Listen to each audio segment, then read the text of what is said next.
For those of you who don't know, my name is Dominic and I am a junior here. Like the majority of this school, I had a private Catholic education throughout almost the entirety of my life at a little place named Queen of Apostles. In addition to that, I grew up in a pretty religious family. Since I myself am Catholic, I attended Mass every Sunday and read through countless amount of Growing with God textbooks all my years before Bellarmine. Those hours in religion class drained the youth out of me because almost every question could be answered with a "because God wanted it that way" kind of response. My first weeks of religion class at Bellarmine were way more exciting, but again, was just another opportunity to boost my GPA. The only difference between 6th grade me and the freshman one is that the annual before finals week prayer lasted probably 8 minutes longer.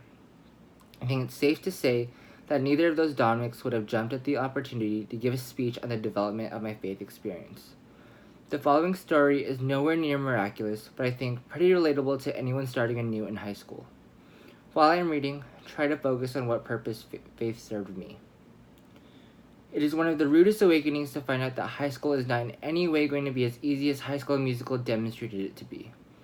Unfortunately, I learned that the hard way, slowly but surely, freshman year. Before I get into all the details, I'll be honest, even though it wasn't as bad of an awakening as being literally woken up the next morning after pulling an all-nighter to finish a research paper, it still did the trick to turn my freshman self around nonetheless.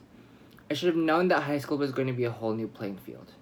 I mean, it was reiterated to me almost every single day by every single person I encountered the summer before that. Yet, I still continued to walk around Bell like I had it all under control as each day passed.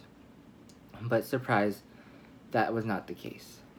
I was drowning in homework, my tests have slid down from A's to C's, and I managed to already be failing a high school math class. This persona lasted all throughout the first semester, resulting in the failing geometry. In retrospect, I should have swallowed my ego and reached out for help. But at the same time, I also knew that I was only scared of not being good enough. It felt as if I did not deserve to be there. Bellarmine has raised some of the most successful people out there since 1851. I'm supposed to be this great intellectual every single moment I step onto that campus. Not only that, Snapchat and Instagram made the lives of my former middle school classmates look picture perfect. I was scared of the judgment I would receive if I was anything but that mold. I reacted like any other teenager, which is, I stayed quiet. Moving to the second semester, I still did not learn from my mistake. I walked around with the same attitude, constantly in denial that I needed help. Until one day, a guy in my grade named Fabian asked me how I was adjusting to this new school atmosphere and overall how I was feeling.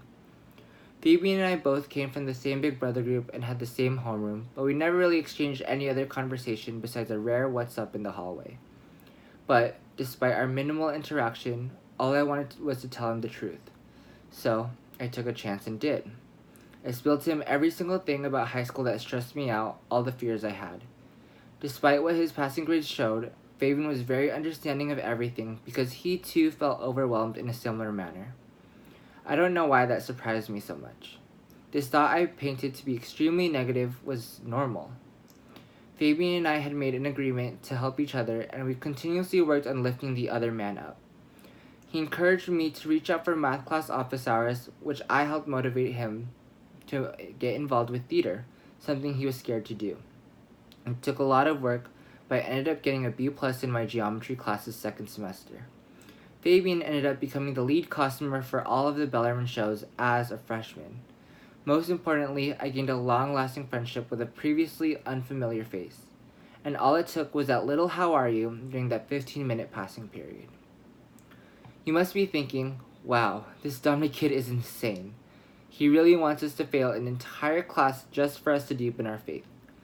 So let me put everyone at ease, that is in no way anywhere near the purpose of this story. I also was not trying to say that you should bank on faith carrying you through the rest of your classes freshman year and getting your good grades. The real purpose of this story is that God shines his faith through the people that surround you. I believe faith is like Drop Zone at Great America. As a little kid, the height of the thrill ride is intimidating. But as you grow older, you begin to realize that the only limitation holding you back from getting on is that you're putting your trust into something other than yourself. It is the same idea with faith. The moment we are first introduced to the concept of religion, God, and etc., We impatiently wait the day for some extravagant miracle to perform right before our eyes that prove its legitimacy. I know I did. Yet, little did I know that faith was right in front of me the entire time. Faith was waiting for me to finally put my guard down and let all of it in and learn to embrace it. It works its wonders in such subtle fashion that it is not until we step back and take a moment to pause does all of this happen. It is much more than just believing in God. For me, I found faith in my Bellarmine brothers, each and every one of them. Fabian was there when I was at what I thought to be the lowest point I could possibly reach in school. If there's a sliver of faith buried in each and every individual, what good does it do if we just let it sit there unused? We hold the potential to give faith and hope to friends and family, or even extending it out further to every stranger we encounter. Like I said, high school is not going to be easy. There will be multiple aspects of your life, such as the academics and socialness of it all, that make you feel like your ride on drop zone can't possibly end well. As much as we'd like to give in to just either throwing up or crying during that free fall feeling, we have to have faith and trust that the best thing that we can do for ourselves and for the people that may be impacted by our actions, or might even look toward us as inspiration, is to simply embrace it. Give it everything we got. Go big or go home. But above all, we need to push past our comfort zone, have faith, and go Bells.